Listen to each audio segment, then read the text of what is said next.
What if I told you that one of the richest empires in human history, an empire that controlled continents, armies, and unimaginable wealth, collapsed not because of a foreign invasion, but because it made the same financial mistakes we're making right now?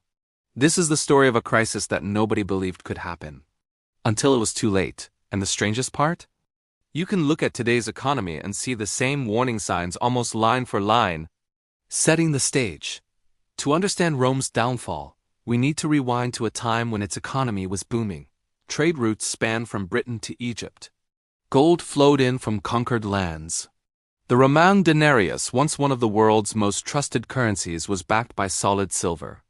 But beneath all that prosperity was a dangerous addiction, one that Rome believed it could control. And that addiction had a name: debt-funded expansion. As we move through Rome's financial timeline, pay attention, because history is about to start sounding uncomfortably familiar. Origins of the crisis. It began with the loss of easy money. For centuries, Rome financed its empire by conquering new territories and seizing their wealth.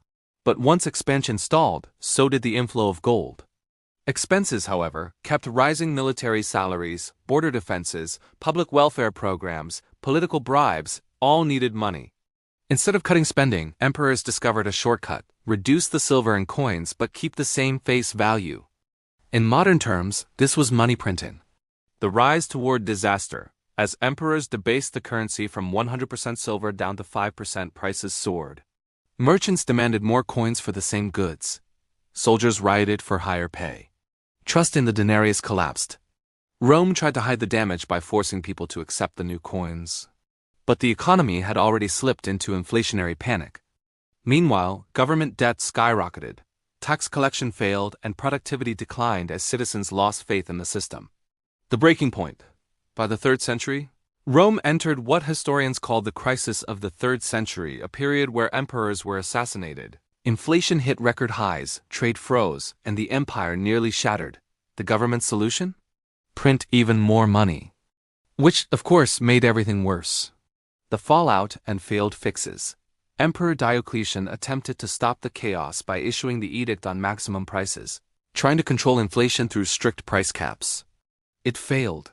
People ignored it. Black markets exploded, and trust in the government dissolved.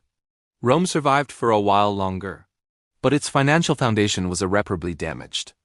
The empire never recovered its former strength. Modern parallels. Now look at today. Countries printing trillions in new currency, rising inflation across global markets, record government debt, shrinking productivity, falling trust in financial institutions. The patterns are almost identical. And here is the shocking part: over 90% of historical empires that abused their currency experienced long-term decline. Rome wasn't an exception, it was the rule. Final takeaways. So what can we learn from Rome's financial collapse? Takeaway 1. Prosperity without discipline eventually collapses. Takeaway 2. Currency loses trust much faster than it's earned. Takeaway 3. Every economic crisis begins years before anyone notices. Rome didn't fall overnight, and neither will modern economies, but the early warnings are already here. If you want more deep dives into financial history, economic patterns, and the hidden forces shaping our world, subscribe, like, and turn on notifications. The next crisis is already forming, and together we're going to uncover it.